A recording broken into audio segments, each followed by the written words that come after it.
ඔබ දන්නවද මෙරට නාවික හමුදා ඉතිහාසයේ වෙනස් කළ ලුතිනන් කොයන් චමත් ගැන?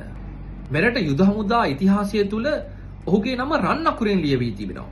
ලොව බිහිසුණුතම යුද හමුදා අභ්‍යාසයක් වන ඇමරිකාවේ සීල් බට පුහුණුව නිම කළ ලංකාවේ එකම නිලධාරියා ඔහුයි. එම අති දුෂ්කර මෙහෙයුමකින් අනතුරුව ඔහු ලංකාවට පැමිණියා. ඔහුට දහසක් බලාපොරොත්තු තියෙන්නේ නැති ඔහු ඉගෙනගත් ඔහු හැදෑරූ දේවල් ලංකාවට ලබා දෙන්න. ඒ අතර නාවික හමුදාව හිතුවා මෙවර නිදහස් උළෙලට ඔහුව සහභාගී කරවන්න. කොළඹ නිදහස් චතුරස්‍රයේ පැවැත්වෙන නිදහස් දින පෙරහුරු සඳහා කොයන් මීට දින කිහිපයකට පෙර කොළඹට පැමිණියා. මේ දවස හරියටම ඉකුත් 27 වෙනිදා කොයන් චමත් පෙරහුරු අවසන් කරලා වැලිසර පිහිටි නාවික හමුදා කඳවුරට පිටත්ව ගියා.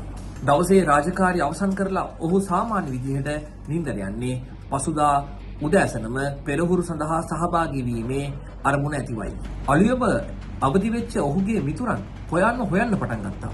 වෙනදාට කාටත් කලින් අවදි වෙලා ගමන යන සූදානම් වෙන කොයන් නැති හින්දා යාළුවෝ ඔහුගේ කාමරයට ඇවිල්ලා විපරම් කරන්න පටන් ගත්තා. අවසානයේ යාළුවන්ට තේරුණා කොයන් ජීවිතයෙන් සමු අරන් කියලා. වැලිසර නාවික හමුදා කඳුර පමණක් නෙවෙයි මුළු මහත් රටම මෙම මරණය ගැන කම්පා වෙන්න පටන් ගත්තා. ඒ විතරක් නෙමෙයි ඇමරිකානු රජයේද මේ මරණය ගැන කම්පා වෙන්න පටන් ගත්තා. ඔහුගේ මේ කතාව බලන ඔබ හිතනවා ඇති කොයන්ට මොකද වුනේ කියලා.